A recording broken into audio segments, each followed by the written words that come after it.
तक वो मंच पर आते हैं तब तक तालियों का ये संगीत उनके स्वागत में बजता रहे। आपकी तालियां आपके हृदय की भावनाओं को मंच तक पहुंचाती हैं। तालियां ज़रा ज़ोरदार हो जाएं। भले ही आप सीमित संख्या में यहाँ पर हैं, लेकिन प्रदेश की जनता की भावनाएं आप सबकी तालियों में हैं। हम हृदय से माननीय मुख्यमंत्री महोदय को प्रणाम करते हैं और स्वागत करते हैं। आज के इस आयोजन में एक बार जोरदार तालियों के प्रणाम मंच तक पहुंचा दें। उत्तर प्रदेश सरकार नगरीय परिवहन को सुगम, सुरक्षित, सुविधाजनक और प्रदूषण मुक्त करने के लिए कटिबद्ध है और इसी क्रम में आज 42 इलेक्ट्रिक बसों का शुभारंभ किया जा रहा है। मैं इस आयोजन में माननीय मुख्यमंत्री महोदय का हृदय से स्वागत करती हूँ। सबसे पहले मैं माननीय नगर विकास एवं ऊर्जा मंत्री माननीय श्री अरविंद कुमार शर्मा जी से अनुरोध करूंगी कि वो हम सब की ओर से पुष्प भेंट कर माननीय मुख्यमंत्री महोदय का स्वागत करें और आप सब जोरदार तालियों के माध्यम से स्वागत की इस बेला में अपना साथ देंगे। और साथ ही हम माननीय नगर विकास एवं ऊर्जा मंत्री माननीय श्री अरविंद कुमार शर्मा जी से अनुरोध करेंगे कि वो स्मृति चिन्ह भी प्रदान करें। विष्णु जी की प्रतिमा नैमिषारण्य में इन्हीं की हम आराधना करते हैं और आज एक मार्ग लखनऊ से नैमिषारण्य की ओर भी जाएगा। इलेक्ट्रिक बसें उस पर चलेंगी। और अब मैं माननीय राज्य मंत्री नगर विकास माननीय श्री राकेश राठौर गुरु जी से अनुरोध करूंगी कि वो भी हम सब की ओर से माननीय मुख्यमंत्री महोदय को पुष्प भेंट कर उनका स्वागत करें। मैं प्रमुख सचिव नगर विकास श्री अमृत अभिजात जी से अनुरोध करूंगी कि हम सब की ओर से माननीय नगर विकास मंत्री जी को पुष्प भेंट कर स्वागत करें। सचिव नगर विकास श्री अनिल कुमार जी स्वागत करेंगे माननीय राज्य मंत्री महोदय का पुष्प भेंट कर। और आप सब तालियों के पुष्पों से मंचासीन समस्त अतिथियों का स्वागत करेंगे। और अब मैं आमंत्रित कर रही हूं प्रमुख सचिव नगर विकास श्री अमृत अभिजात जी को कि वो अतिथियों का स्वागत करें और योजना का संक्षिप्त परिचय देने की कृपा करें।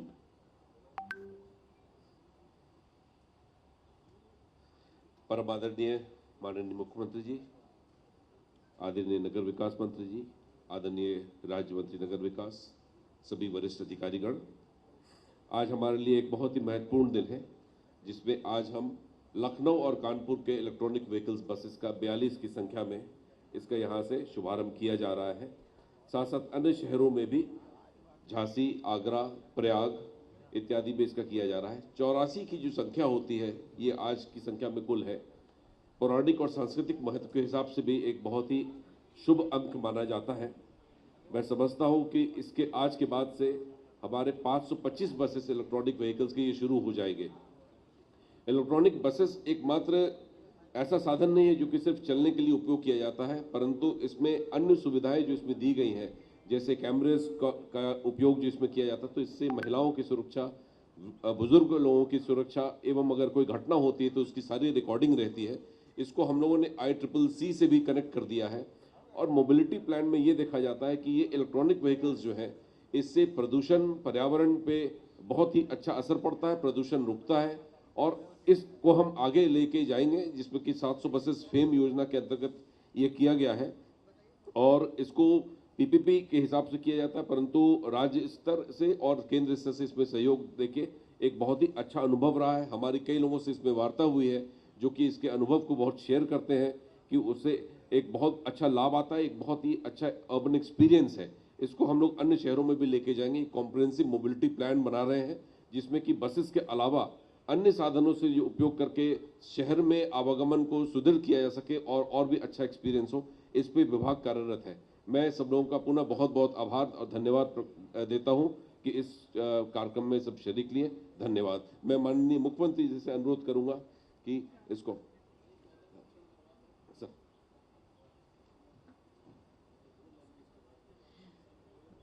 प्रदेश में सुरक्षित, सुगम, सुविधाजनक और प्रदूषण मुक्त नगरीय परिवहन उपलब्ध कराने के लिए पूरी प्रतिबद्धता के साथ कार्य कर रहे हैं माननीय नगर विकास मंत्री माननीय श्री अरविंद कुमार शर्मा जी।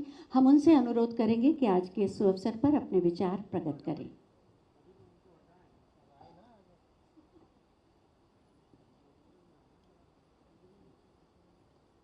उत्तर प्रदेश के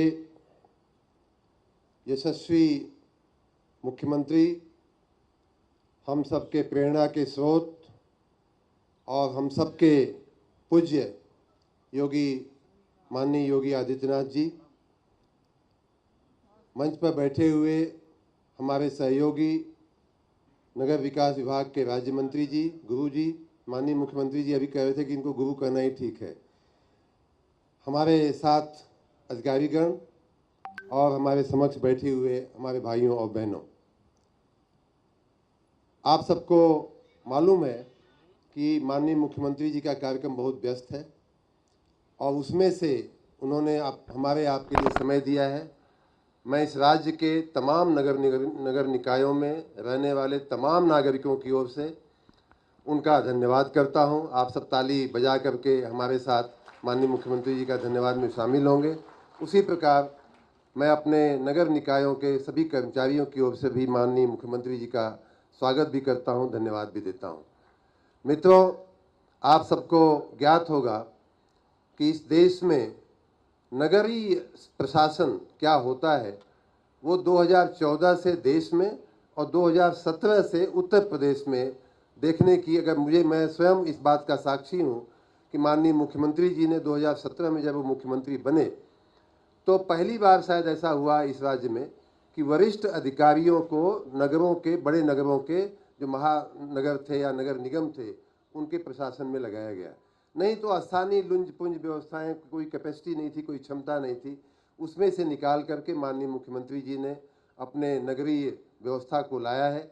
अभी बैठे बैठे हमको कह रहे थे कि देखिए, नगरीय जो नगर पालिकाएँ बनाने का, उनमें गाँव जोड़ने की जो प्रक्रिया है उसको जल्दी से पूर्ण कर लेना चाहिए। तो कितनी चिंता और कितना फोकस है नगरीय प्रशासन पर, ये उसका उदाहरण है। मैं माननीय मुख्यमंत्री जी को अपने पूरे नगर विकास परिवार की ओर से, नगरों में रहने वाले लोगों की ओर से उनका बहुत बहुत धन्यवाद करता हूँ।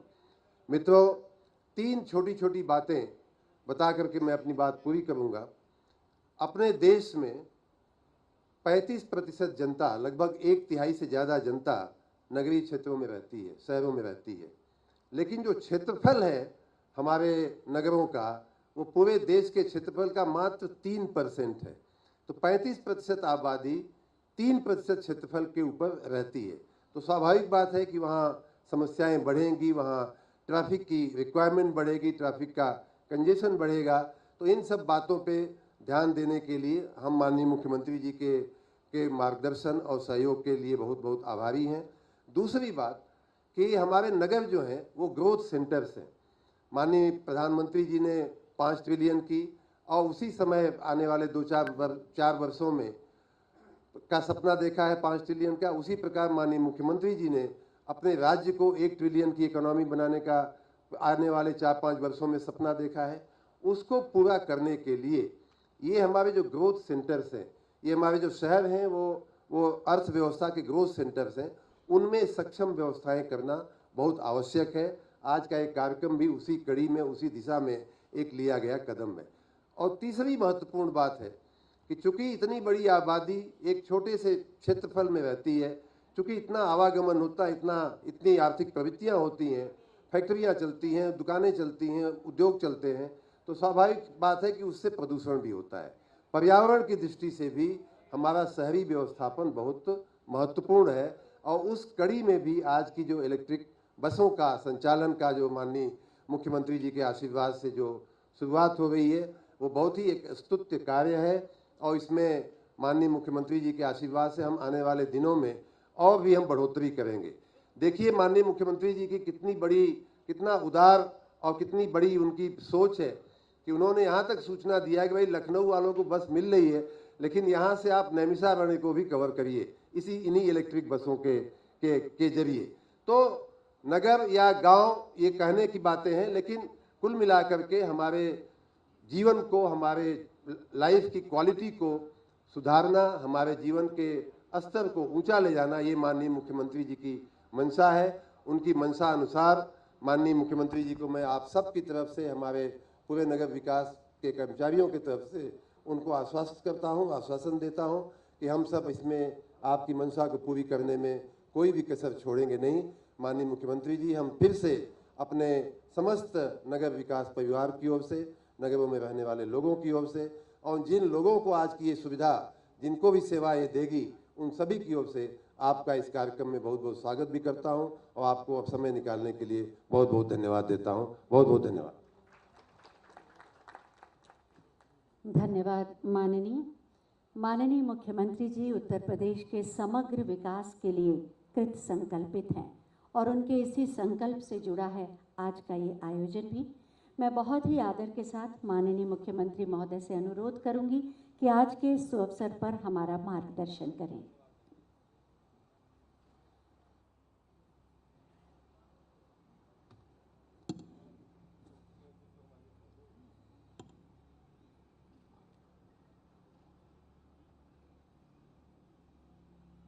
इलेक्ट्रिक बसेस के फ्लैग ऑफ कार्यक्रम में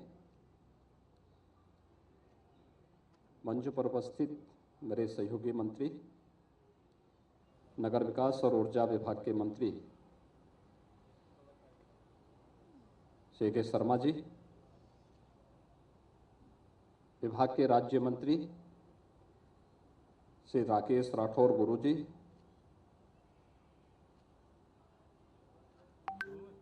अपर मुख्य सचिव सूचना श्री नवनीत सहगल जी, प्रमुख सचिव नगर विकास श्री अमृत अभिजात जी, प्रमुख सचिव मुख्यमंत्री श्री संजय प्रसाद जी, आयुक्त लखनऊ, आयुक्त कानपुर समेत सभी हमारे वरिष्ठ प्रशासनिक अधिकारीगण और आज के इस कार्यक्रम में उपस्थित नगर विकास से जुड़े हुए सभी अधिकारीगण और उपस्थित भाइयों बहनों, नगरीय क्षेत्रों में पब्लिक ट्रांसपोर्ट की प्रदूषण से मुक्त, वायु प्रदूषण हो या ध्वनि प्रदूषण हो, इससे मुक्त परिवहन सेवा ये समय की मांग है और आदरणीय प्रधानमंत्री जी के मार्गदर्शन में तेजी के साथ उत्तर प्रदेश के अंदर बेहतरीन पब्लिक ट्रांसपोर्ट की जो सुविधा उपलब्ध करवाने में हमें सफलता प्राप्त हुई है, आज उसी की एक श्रृंखला की एक नई कड़ी आज यहाँ पर इन इलेक्ट्रिक बसेज को प्रदेश के दो सबसे बड़े महानगरों लखनऊ और कानपुर के लिए इस सेवा का शुभारंभ हो रहा है। मैं इस अवसर पर दोनों नगर निकायों से जुड़े हुए सभी माननीय जनप्रतिनिधियों को और वहाँ की जनता जनार्दन को भी हृदय से अभिनंदन करते हुए उन्हें बधाई देता हूँ। मैं धन्यवाद देता हूँ नगर विकास को कि पिछले 5 वर्ष के अंदर प्रदेश में नगरीय सुविधाओं को आदरणीय प्रधानमंत्री जी की मंशा के अनुरूप बेहतरीन तरीके से आगे बढ़ाने का कार्य हुआ है। देश के अंदर जिन 100 सिटी को स्मार्ट सिटी के रूप में विकसित किया जा रहा है, उनमें से 10 उत्तर प्रदेश के अंदर हैं और उन 10 में भी जो टॉप 10 सिटी हैं जिन पर बेहतरीन कार्य हुए हैं, मुझे बताते हुए प्रसन्नता है कि उसमें उत्तर प्रदेश के 2 शहर हैं, आगरा और वाराणसी, जो स्मार्ट सिटी मिशन के अंतर्गत बेहतरीन प्रदर्शन करते हुए टॉप 10 में अपना स्थान बनाने में सफलता जिन्होंने प्राप्त की है।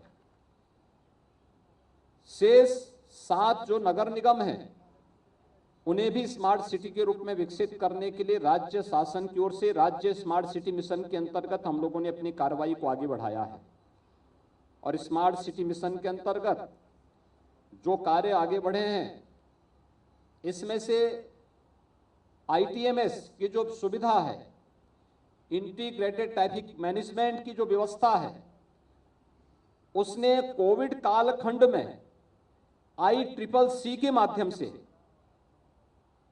नगरीय क्षेत्रों में ही नहीं बल्कि पूरे जनपद में कोविड प्रबंधन में भी बेहतरीन मदद हम लोगों को की है और उसी के मॉडल को हम लोगों ने न केवल अपने 17 स्मार्ट सिटी से जुड़े हुए नगर निकायों में, बल्कि प्रदेश के सभी 75 जनपदों में उस मॉडल को लागू करते हुए देश के अंदर कोविड प्रबंधन के एक बेहतरीन मॉडल को भी प्रस्तुत करने में हमें सफलता प्राप्त हुई है। प्रदेश के अंदर विगत 5 वर्ष के अंदर मेट्रो के संचालन में भी हमें सफलता प्राप्त हुई। आज देश के अंदर किसी राज्य के अंदर सर्वाधिक शहरी क्षेत्रों में मेट्रो का संचालन उत्तर प्रदेश कर रहा है, जिनमें 5 शहर ऐसे हैं जहां पर हमारी वर्तमान में मेट्रो संचालित हो रही है और आगरा में मेट्रो पर कार्य तेजी के साथ आगे बढ़ रहा है। विगत 5 वर्ष के अंदर नगरीय क्षेत्र में 17 लाख गरीबों को प्रधानमंत्री आवास योजना की सुविधा से आच्छादित किया गया। तो स्वच्छ भारत मिशन के अंतर्गत भी हम लोगों ने व्यक्तिगत शौचालय 9 लाख के आसपास इस प्रकार की सुविधाओं से आच्छादित किए गए। सामुदायिक शौचालयों का भी निर्माण हुआ है। आज हम लोग जब देखते हैं, कोई भी जब लखनऊ में आता है, कानपुर में जाता है या उत्तर प्रदेश के किसी भी अन्य शहर में, सबसे पौराणिक जो सिटी है हमारी वाराणसी जाता है तो एक बात जरूर बोलता है कि सिटी बहुत सुंदर है, साफ सुथरी है। सुंदरता का मानक स्वच्छता से होता है और स्वच्छता है तो लोग उसके बारे में चर्चा भी करते हैं और उस चर्चा का हिस्सा आज उत्तर प्रदेश बना है। प्रधानमंत्री जी का विजन था स्वच्छ भारत मिशन, जब 2 अक्टूबर 2014 को प्रारंभ हुआ था तो स्वच्छ भारत मिशन के अंतर्गत हम लोग प्रदेश के अंदर भी उस लक्ष्य को प्राप्त कर सकें, यह एक दूर की कौड़ी थी, लेकिन आज ये सपना साकार हुआ है। प्रदेश के नगर निकाय भी स्वच्छ दिखाई दे रहे हैं। इस स्वच्छता का और शुद्ध पेयजल की आपूर्ति का और बुनियादी सुविधाओं की बेहतरीन उपलब्धता के लिए जो प्रयास हुए हैं, इसने तमाम जो वेक्टर बाउंड डिजीज थे उनको भी नियंत्रण करने में सफलता प्राप्त की है। प्रदेश के अंदर पर्यटन की सुविधाओं को आगे बढ़ाने में हमें मदद मिली है और इसीलिए मैं देख रहा था, मैं पिछले दिनों मुझे गोरखपुर में भी इलेक्ट्रिक बसेस को शुभारंभ करने का अवसर प्राप्त हुआ था। मैं जब अगले विजिट में गया तो मैंने पूछा वहां पे पब्लिक से, मैंने पूछा, मैंने कहा इलेक्ट्रिक बसेस चल रही कैसे लग रहा है? उन्होंने कहा सब और भी लगते, और अलग अलग जगहों से मेरे सामने इस बात की डिमांड होने लग गई कि हमें हमारे शहर को भी, हमारे कस्बे को भी, या जो गोरखपुर सिटी के अंदर इलेक्ट्रिक बसेस चल रही हैं इसके दायरे को थोड़ा बढ़ा देते। यानी इतनी मांग थी और पूरी भर करके जा रही है। मैंने नगर निकाय के साथ वहां बैठक की, मैंने उनसे पूछा, मैंने कहा भी ये जो इलेक्ट्रिक बसेस चल रही हैं क्या इनसे आपका खर्चा निकल पा रहा है? उन्होंने कहा हाँ, बहुत बेहतरीन तरीके से आगे बढ़ रही हैं और लोगों की बड़ी डिमांड है। जिस भी रूट पर मैं गया इलेक्ट्रिक बसेस की, वहां की सुविधा की सबने सराहना की है। जब कॉमन मैन, जिसको राजनीति से कोई लेना देना नहीं, आपके कार्यों की सराहना करे तो ये मान करके चलिए कि आप सही दिशा में आगे बढ़ रहे हैं। और उस दिशा में इलेक्ट्रिक बसेस की सेवा आज यहां पर हम लोग 2 प्रदेश के सबसे बड़े जो नगर निकाय हैं, लखनऊ और कानपुर के लिए प्रारंभ करने जा रहे हैं। यद्यपि दोनों सिटी मेट्रो से भी जुड़ी हुई है, लेकिन मेट्रो की आधार बनेगी इलेक्ट्रिक बस सेवा। इसमें मेट्रो के विस्तार करने में भी प्रत्येक जो यात्री है, प्रत्येक नागरिक को वायु और ध्वनि प्रदूषण से मुक्त पब्लिक ट्रांसपोर्ट की एक बेहतरीन सुविधा उपलब्ध कराने में हमें इसके माध्यम से सफलता प्राप्त होती है। और मैंने इसलिए नगर निकाय से, नगर विकास विभाग से इस बात का आग्रह किया था। मुझे याद है अभी 10 दिन पहले मेरे पास दक्षिण भारत से एक सज्जन आए थे मिलने के लिए। वे मेरे पास आए तो बातचीत चल रही थी। उन्होंने कहा कि यहाँ पे नैमिषारण्य कहाँ पड़ता है? मैंने कहा नैमिषारण्य से आपका क्या मतलब है? क्योंकि जब वो अतिथि यहाँ आए थे तो मैंने उनको यहाँ पे नैमिषारण्य अतिथि गृह में ठहराया था। तो मैंने कहा हो सकता है नैमिषारण्य अतिथि गृह में ठहराए हैं इसलिए बोल रहे होंगे। तो उन्होंने मुझसे पूछा, उन्होंने कहा ये नैमिषारण्य कहाँ है? मैंने कहा यहाँ से 70 किलोमीटर की दूरी पर। तो मैंने कहा आपका पूछने का उद्देश्य क्या है? उन्होंने कहा कि हमारी जो फ्लाइट आई है वहां से, उसमें से आधे से अधिक जो पैसेंजर थे वे नैमिषारण्य जाने वाले थे। तो आखिर नैमिषारण्य का महात्म क्या है? मैंने कहा नैमिषारण्य भारत की वैदिक और पौराणिक ज्ञान की आधार भूमि है। ये जितना भी लिपिबद्ध हुआ है, श्रवण परंपरा से उसको लिपिबद्ध करने का जो श्रेय जाता है वो नैमिषारण्य को जाता है। यानी हम लोग यहीं पे हैं। मैं लखनऊ के बहुत सारे लोगों से पूछा उसके बाद कि वे नैमिषारण्य के बारे में जानते हैं? उन्होंने कहा नहीं। मैंने कहा कभी गए? कहा नहीं। मैंने कहा देखो दक्षिण भारत से लोग आते हैं, बड़ी श्रद्धा भाव के साथ नैमिषारण्य का दर्शन करते हैं, और वहां पर हम लोग उसको उस रूप में विकसित आज तक नहीं कर पाए। हजारों वर्ष पहले ये कार्य नैमिषारण्य में हुआ होगा, लेकिन हम लोगों ने उस सुविधा को जो वहां पे मिलनी चाहिए थी, जिसका वो हकदार था, हमें अपनी धरोहर के संरक्षण की हम बात करते हैं, और जहां से इस धरोहर को संरक्षित करने का बीड़ा हजारों वर्ष पहले उठाया गया था, वहां पर हमने उस धरोहर को संरक्षित करने के साथ ही उसके पर्यटन विकास की संभावनाओं को आगे बढ़ाने के लिए क्या किया, इस पर आज जहां पर्यटन और संस्कृति विभाग इस पर कार्य कर रहा है, वहीं मैंने नगर विकास विभाग से इस बारे में आग्रह किया कि इलेक्ट्रिक बसेज की कुछ सेवा लखनऊ से नैमिषारण्य के लिए भी प्रारंभ करने की तैयारी हो। और उसके लिए हो सकता है कुछ समय लगे, क्योंकि वहां पे चार्जिंग स्टेशन बनाने पड़ेंगे, अन्य सुविधाएं देनी पड़ेंगी। तब तक हमारी वैकल्पिक व्यवस्था क्या हो सकती है, एक इस पर ध्यान देना। दूसरा, नैमिषारण्य को हम लोग बेहतरीन सुविधाओं से युक्त एक ऐसे स्थल के रूप में विकसित करें जो प्रत्येक भारतवासी को उस धरोहर के प्रति एक आत्मीयता का भाव प्रत्येक भारतवासी के मन में जागृत कर सके। क्योंकि ये जो वैदिक ज्ञान है, यह भारत का वह ज्ञान है, भारत की एक ऐसी धरोहर है जो विश्व कल्याण का मार्ग प्रशस्त करता है, मानवता के कल्याण का मार्ग प्रशस्त करता है, जीव प्रत्येक जीव के कल्याण के मार्ग प्रशस्त करता है, ब्रह्मांड के कल्याण का मार्ग प्रशस्त करता है। तो आखिर उस धरोहर को संरक्षित करने के लिए हमें जो प्रयास होने चाहिए, उस दिशा में आज नगर विकास विभाग के द्वारा ये प्रयास प्रारंभ हो रहा है कि इलेक्ट्रिक बसेज जो आज प्रारंभ होंगी, उनमें से कुछ हम लोग प्रारंभिक रूप में नैमिषारण्य तक संचालन करने की भी एक वैकल्पिक व्यवस्था इसके माध्यम से देंगे। और साथ साथ लखनऊ से पहले चरण में बहुत शीघ्र हम लोग यहाँ पर हेलीकॉप्टर की सुविधा भी यहाँ से नैमिषारण्य के लिए उपलब्ध करवाएंगे। और मुझे प्रसन्नता है कि हमारे राज्य मंत्री राकेश राठौर गुरु भी वहीं के रहने वाले हैं। तो मैं इस अवसर पर राकेश राठौर जी को बधाई दूंगा कि वे आज नैमिषारण्य के लिए इस बेहतरीन सुविधा को उपलब्ध कराने में, उनके नगर विकास राज्य मंत्री बनने के बाद ये सुविधा नैमिषारण्य को आज प्राप्त होगी। इस अवसर पर मैं एक बार फिर से नगर विकास को, जो प्रदेश की अर्थव्यवस्था को परिवर्तित करने में एक बड़ी भूमिका का निर्वहन कर सकता है। आज देश के अंदर सबसे अधिक नगर निकाय उत्तर प्रदेश के अंदर हैं। लगभग 752 नगर निकाय हमारे पास वर्तमान में होने जा रहे हैं, इनका विस्तार हो रहा है। एक बड़ी आबादी हमारी अब नगर निकायों के दायरे में आ रही है। उनको उस प्रकार की बेहतरीन सुविधाएं उपलब्ध कराने के लिए हर घर नल की जल जीवन मिशन की योजना को अमृत 2 के अंतर्गत अन्य प्रत्येक नागरिक को शुद्ध पेयजल की आपूर्ति से जोड़ने के लिए भी जो कार्यक्रम चल रहे हैं, वह अत्यंत सराहनीय प्रयास है। और मुझे विश्वास है कि नगर विकास विभाग प्रत्येक नागरिक को, नगरीय क्षेत्र में रहने वाले प्रत्येक नागरिक को उन सभी बुनियादी सुविधाओं से आच्छादित करेगा जिसका वह हकदार होता है। और हम लोग अपनी बेहतरीन सेवा के माध्यम से आम जन के विश्वास को अर्जित करने में सफल होंगे। इस पूरे अभियान के प्रति मेरी शुभकामनाएं। धन्यवाद। जय हिंद।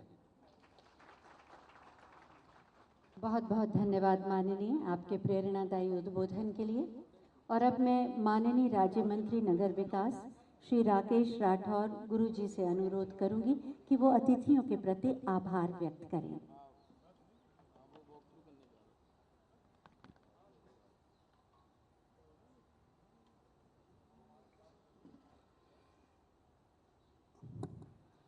माननीय मुख्यमंत्री जी, माननीय प्रधानमंत्री जी और भारतीय जनता पार्टी और आप सबको हाथ जोड़कर प्रणाम।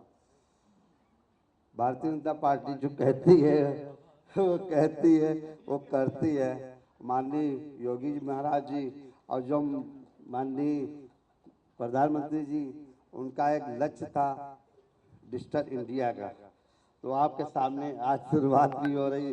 डिजिटल आपकी गाड़ी सामने दिख रही है और इसी में बात अपने समाप्त करता हूँ क्योंकि ज़्यादा बोल नहीं पाता हूँ। ठीक है। बहुत बहुत धन्यवाद आपका। सभी से अनुरोध है कि कृपया राष्ट्रगान के लिए अपने स्थान पर खड़े हो जाएं और समस्त गतिविधियों को विराम दे दें।